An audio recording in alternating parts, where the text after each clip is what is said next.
39 minutos. Nos vamos a meter ahora en este tema que tiene que ver con lo que está pasando en Mendoza. La Corte Suprema de la Nación declara inconstitucional artículos de la Ley 7722.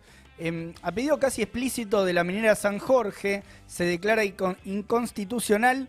En forma genérica, la Ley 7722 prohíbe otras sustancias tóxicas, ¿no? Es una definición que está planteada ahí en la ley y se habilita de esta forma el uso de algunas sustancias como sanato, policrilamida, otras sustancias químicas que son contaminantes en Mendoza. Y bueno, viniendo de la gran pelea que viene el pueblo mendocino contra la megaminería y contra sus implicancias, nos parecía importante charlar sobre este tema. Nos comunicamos con Lautaro Jiménez, que es senador provincial ahí por la provincia de Mendoza por el Frente de Izquierda Unidad.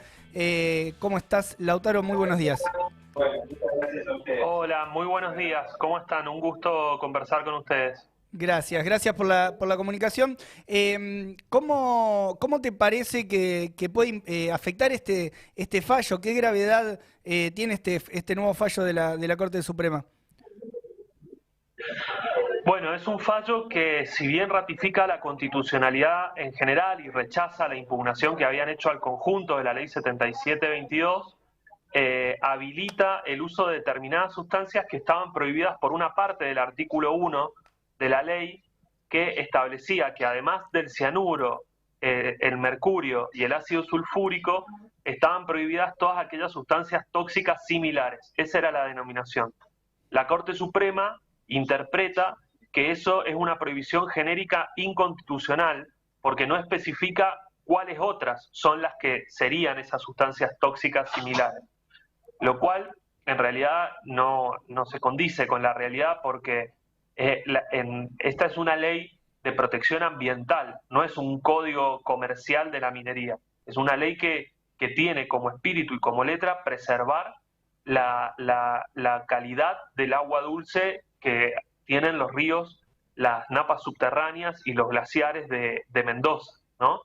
Y de hecho, la propia industria minera desarrolla químicos todos los años para poder hacer los distintos procesos de separación mineral y los distintos procesos que implica la minería.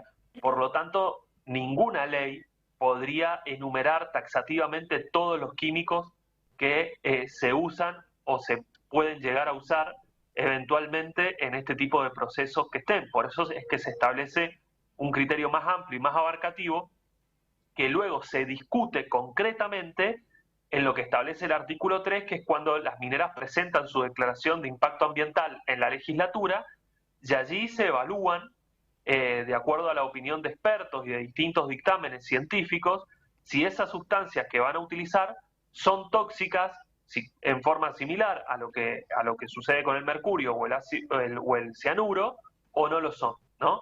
En el caso de esta minera, que es la que presentó el recurso, por ejemplo, presentó un plan de desarrollo que quiere utilizar el santato y distintas policriamidas, que son sustancias que ya se aplican, por ejemplo, en la explotación minera de Chile y que han causado concretamente desastres ambientales en el país vecino, ¿no? Por ejemplo, el río Loa fue afectado por derrames de santato y quedó una devastación enorme de la fauna acuática y de la calidad propia del agua. En ese sentido, se rechazó el proyecto de San Jorge que se quiere establecer en el Valle de Uspallata, que está a la vera del río Mendoza, que es el que alimenta todo el oasis norte, donde está la ciudad de Mendoza y todos los departamentos del Gran Mendoza, propiamente dicho, y se estableció que esas sustancias no se podían utilizar. Bueno, evidentemente el lobby de la megaminería tiene mucho peso, tiene mucho dinero y llega a las esferas más altas del poder, como hemos visto en otras ocasiones en la propia provincia de Mendoza y frente al gobierno nacional, y en este caso ha llegado ni más ni menos que a la Corte Suprema de la Nación, que le da la razón en esta ventana legal que están intentando abrir dentro de la propia ley, ¿no? Pero es lo grave también, ¿no? La Corte pasando por encima de la ley provincial y después de todo el proceso importante, o sea, es una ley que tenía la banca, digamos, se podría pensar, ¿no? En leyes que surgen bastante en frío, pero la defensa de la 7722 en la provincia de Mendoza es algo de lo más importante de los últimos tiempos, ¿no? También en el terreno de lo que generó desde el punto de vista de la movilización de sectores muy importantes de la provincia. Sí, exactamente. En Mendoza yo creo que es la única ley que se la conoce por el número, ¿no? O Claro. sea, que la gente sabe de qué se trata esa ley. Vos podés preguntarle a cualquier mendocino qué es la ley 7722 y te dice la ley del agua. ¿Por qué? Porque justamente esta ley fue parida con la lucha en las calles, fue con enormes cortes de ruta, puebladas, gigantescas movilizaciones que dieron a luz esta ley entre el año 2006 y el año 2007, que es cuando se sanciona, porque justamente se estaba viendo lo que había sucedido en la vecina provincia de San Juan con la instalación de la megaminería y la contaminación de los ríos de esta provincia. Entonces, frente a eso, surge como un cinturón de seguridad, como una forma de evitar que en un contexto donde siempre Mendoza, al estar eh, levantada sobre un lugar muy árido y desértico, se hace un uso muy cuidadoso del agua justamente porque es muy escaso, son apenas 4 ríos muy pequeños los que llegan a los oasis norte y sur de la provincia. Entonces hay una cuestión que se vive y se sabe que es una cuestión donde se juega la vida de la población en la defensa de esto. En el 2019 incluso se hizo un pacto político entre el peronismo de la senadora Anabel Fernández Agasti, que ha ganado cierta relevancia a nivel nacional por su cercanía con el kirchnerismo y con el gobierno nacional, y con el gobernador macrista, Rodolfo Suárez, donde los dos partidos mayoritarios hicieron un pacto para intentar modificar esta ley en diciembre del 2019, sancionan de hecho porque logran una mayoría absoluta en la legislatura, porque los bloques mayoritarios y la gran mayoría de los bloques pequeños, panqueques que se dan vuelta, votaron a favor del cianuro, y del Frente de Izquierda, bueno, tuvimos un rol importante como informantes por el despacho de minoría en fundamentar por qué se rechazaba esta reforma, y en las calles se despertó un movimiento de masas que fue histórico, ¿no? Porque fue absolutamente en todos los rincones de la provincia y en la ciudad de Mendoza, que incluso en el 2007 no había sido tan fuerte como en el 2019, impactados también por la cercanía que había tenido la rebelión de Chile, con el estallido de octubre. Bueno, eso impactó muy fuerte en la provincia de Mendoza y fueron jornadas de movilización multitudinarias y muy combativas, ¿no? Nos reprimieron muy fuerte en Casa de Gobierno. Justamente en ese momento estaba Nicolás del Caño aquí acompañando las movilizaciones con Noelia Barbeito y otros referentes del FIT. Y bueno, esta tarde vamos a volver a movilizarnos con el pueblo de Mendoza, que a las 6 de la tarde ha convocado a una movilización, y está otra vez Nicolás del Caño, que se hizo el tiempo para interrumpir por algunas horas su campaña en la provincia de Buenos Aires y venir a Mendoza a acompañar esta lucha histórica como hemos estado siempre, ¿no? Desde aquel 2007 en que se logró la sanción de esta ley hasta en cada vez que se la ha querido atacar, porque todo el tiempo ha sido atacada esta ley desde que se conquistó, ¿no? Lautaro, ahí ya me diste un pie para conversar también de que quedan pocos días, ¿no? De cara a las elecciones generales y el Frente de Izquierda.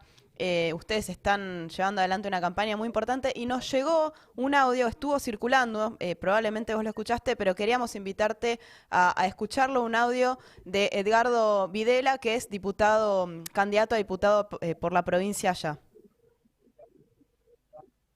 Quería compartirles algo que me pasó esta mañana, algo insólito, pero que fue bastante gratificante. Tomé el colectivo del centro para volver a mi casa y en la calle Salta, llegando a Jujuy, ahí en el centro, tiró el colectivo al costado. Todos los que íbamos en el micro pensábamos que tenía algún problema mecánico y el colectivo iba lleno con todos los pasajeros sentados, no había nadie parado, ¿no? Y el tipo dejó el asiento del conductor, se paró y se dirigió a los señores pasajeros, como dijo él, les quiero presentar a alguien y todo, y bueno, y hizo un discurso, una introducción de lo importante que era que un trabajador fuera a la legislatura, y bueno, ya ahí me hizo hablar con un vendedor ambulante en los micros, ¿no? Contando un poco cuál había sido mi trayectoria como delegado de Cuyo Placas, y después cómo me involucré con el partido, y bueno, invitando a todos los que iban ahí a apoyarnos con el voto y a comentar en sus familiares y amigos el tema este de un trabajador a la legislatura.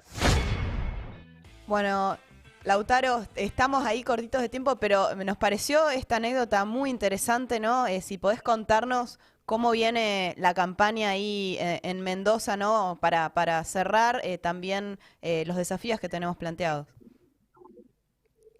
Bueno, creo que el audio refleja muy bien esta realidad que tiene el Frente de Izquierda de ir ganando un arraigo cada vez más fuerte en la propia clase trabajadora, ¿no? Entre los vitivinícolas, donde van obreras como Ana Maya, que es una obrera de viña, que ha tenido también protagonismo en la lucha histórica del paro nacional vitivinícola que se realizó durante esta vendimia, las obreras de la fábrica recuperada La Terre, Nelly y Esther, que van también como candidatas de nuestras listas, y bueno, y Edgardo, que ha quedado muy cerca de entrar a la legislatura. Eres un obrero de la madera, un obrero de Cuyo Placas, muy conocido en la zona norte de Mendoza, que es el departamento de Las Heras, donde justamente al ver que un trabajador como él, que va todos los días en colectivo a la fábrica a hacer su trabajo, va como candidato, ha llenado de entusiasmo a muchos sectores, y entender que justamente es importante apoyar la Constitución y el desarrollo de una tercera fuerza nacional que es consecuente, coherente y que tiene una clara identidad de clase, ¿no? Frente a políticos capitalistas cada vez más corrompidos, más dado vueltas, que han pasado por uno y otro partido, que prometen una cosa en las elecciones y luego hacen otra. Realmente, paso a paso, ir construyendo una fuerza de la clase trabajadora, de las mujeres y la juventud, es lo que está marcando esta campaña del Frente de Izquierda en el país y también, por supuesto, en la provincia de Mendoza.